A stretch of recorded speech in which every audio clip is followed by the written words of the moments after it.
Welcome to the Art and Fiction podcast, Louis. It is so great to be here. That's fantastic. So first of all, I so enjoyed the Wildes. I'm a big Oscar Wilde fan. I actually studied Well, him way back. who wouldn't be? Who wouldn't be? Exactly. Back when I did my master's quite a while ago, I Oh, studied a lot of Oscar Wilde. I did my master's in drama, but I didn't know very much about his family. So why did you decide to write about Oscar through the lens of his family? for that very reason, Carol, because nobody knew about his family. I can't tell you how many times when I was working on this book, I said, I'm writing a book about Oscar Wilde's wife and children. And people would give me this look of, wait, what? He had a wife, he had children.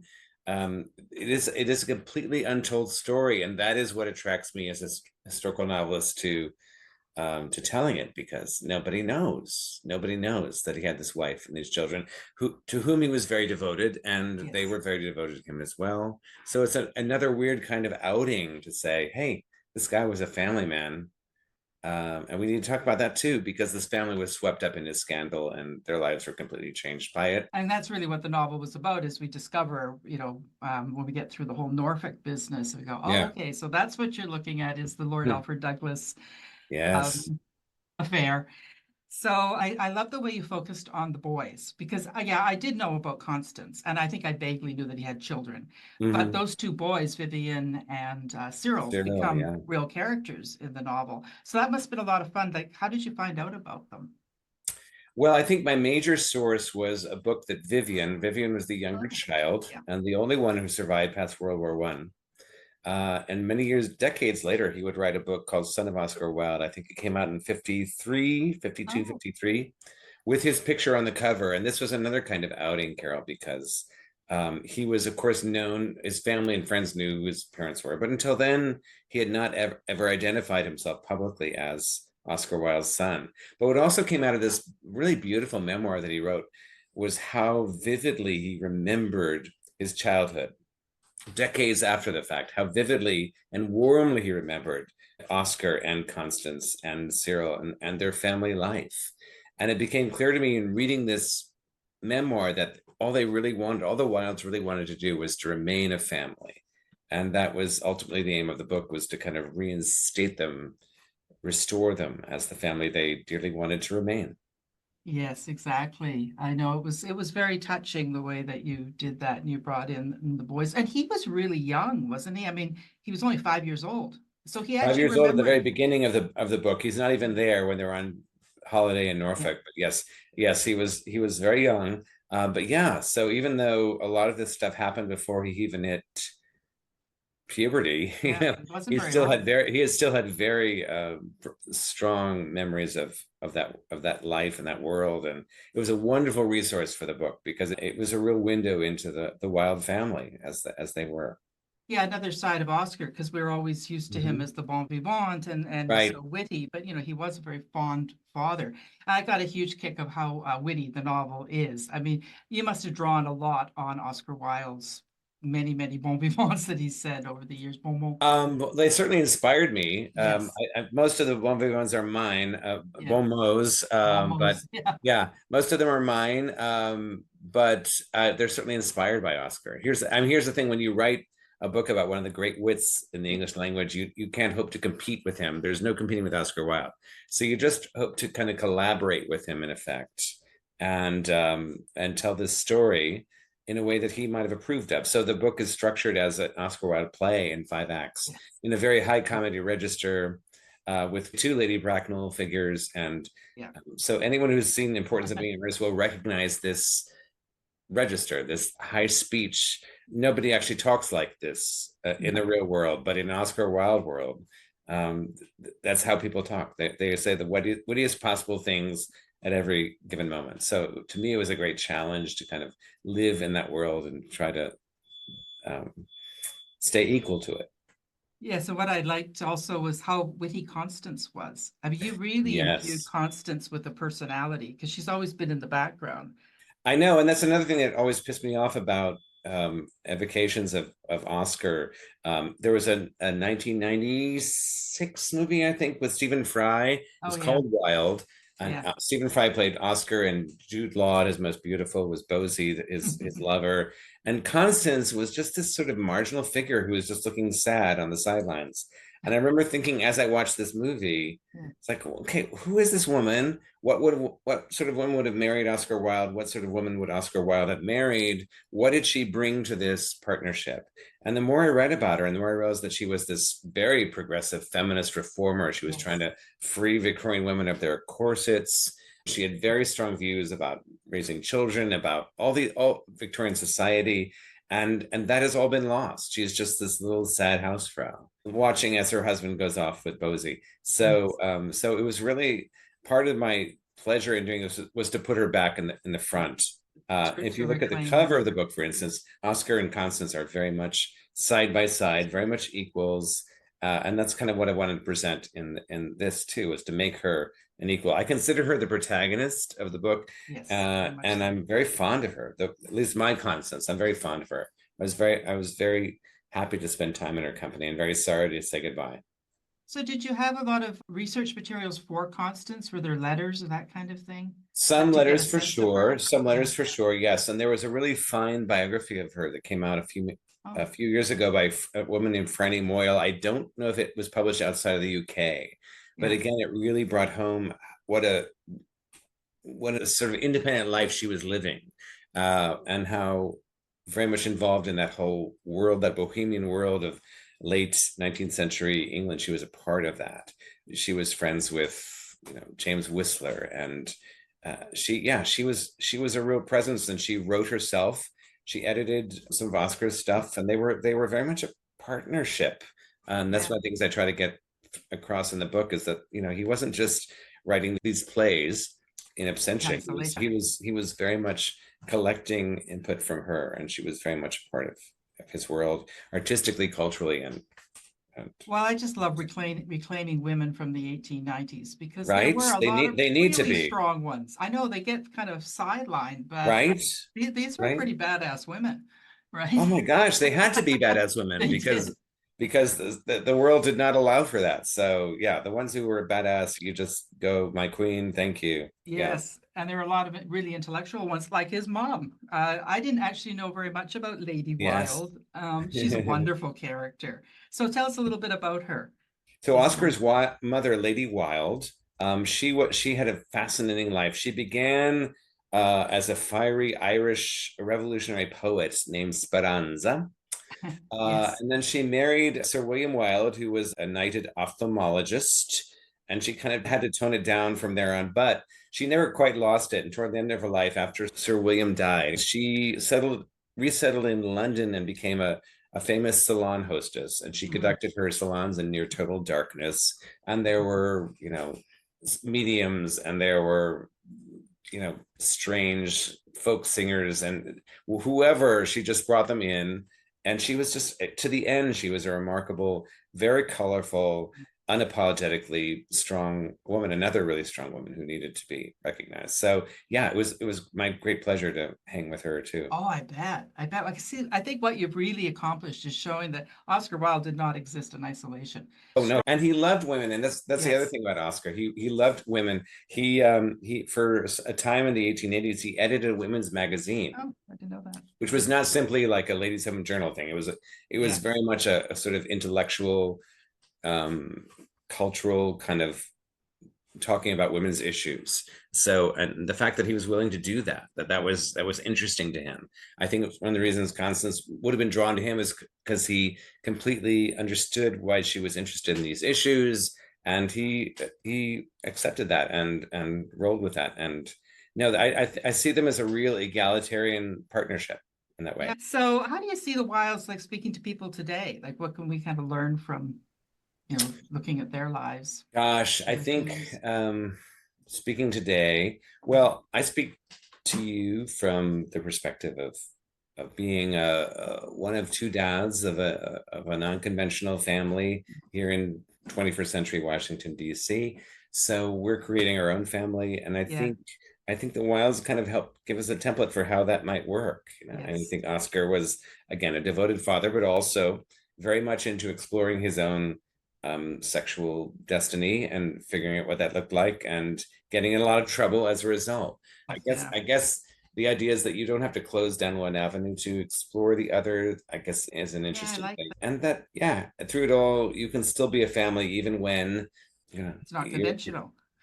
yeah, unconventional. Yes, yes, yes, So unconventional. no spoilers, but your last act is just lovely. I just Oh, love thank you. that. Yeah. Thank you. I won't say what it is, so I want people to read the book, but the way you bring it all together, and actually you do show that, if only it could have been possible, for them to Exactly. Well, I wasn't originally planning to write that last act. It was oh supposed yeah. to be a novel in 4 acts because almost all Oscar's plays were in 4 acts. So I thought, okay, let's do it in 4. Yeah. And then I got to the end of the 4th act and I was like, well, this is a bummer. I don't, Yeah, it's a bit at the end of the this book. is super sad. I don't think I want to end here.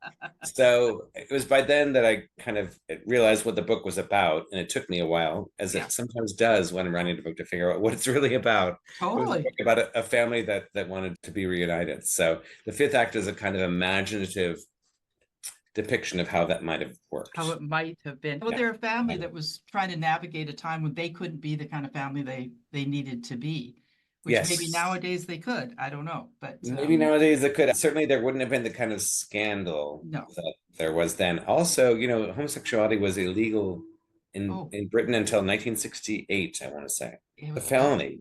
So we're still kind of, I think, dealing with the aftermath of all that stuff, of all the demonization and criminalization. I think we're still, I say that as myself as a 62-year-old gay man, I'm still, oh working yeah. through all the Well, because you implications. grew up in the 60s and 70s. Yeah, yeah. Well, I grew up. Yeah, I grew up 70s and 80s. Yeah, and where it's still it was considered a mental illness until 1973 in America. Wow. So yeah, all that stuff we absorb as children, and we still work through decades later. That Oh, we're very much a product of what we heard growing up. I oh know. God, And people yeah, like my age, a little slightly older than you. But yeah. yeah, we still have to kind of deal with those little voices from the I distant know, past. right? Going, They won't no, go away, and so absolutely. yeah, you have to deal with it however you might. Yeah, and try not And to pass those voices down to your own. to the next Yeah, generation. exactly. So would you like to do a reading? Sure, I will do a reading. So this is the very beginning of the book, so there won't be any exposition required except to say that Oscar and Constance, this is the very beginning of the book. Mhm. The whole Wilde family has gone on holiday in Norfolk. So when we come into the very beginning, the first chapter, Oscar and Constance are strolling through the Norfolk countryside, as they do every day. Mhm. And I should apologize because I have to do the dialogue in English accents, because Yeah. if I don't, it just sounds No, really it does, weird. I know. Yeah, I I just also wrote a novel set in England. I get it. Yeah. yeah. So my mother was English, so I sort of try to channel her accent when I do this stuff. Anyway, so this Constant is the first one to speak, and then Oscar will follow, and this will be very short, I promise him. Sure. Anyway, tell me, she says, if I've met this one. Well, now, answers Oscar, I don't know that I can unless I know which one you mean. Oh, she says, already inclined to leave it alone. The chap who's coming tomorrow. Why, yes, my love, you met him last summer. His cousin Lionel Johnson brought him round, and the three of us had a delightful chat. And then, just as he was leaving, I said, you should come meet my wife. And you brought him upstairs. But I always. He does, always. She tasked herself once more with sorting through the stream of acolytes, the procession of narrow-chested young men, each younger than the last, each astonished by his privilege. The vast majority she will never see again, but she greets them in the opposite spirit. You must promise not to remain a stranger. Oscar so enjoys the company. How was this one dressed? She asks now. Cream-colored linen suit, straw boater. You've described nearly 3/4 of the male population under the age of 22. So I have. Was he rather small-boned? In relation to me, yes. And flaxen? Just so.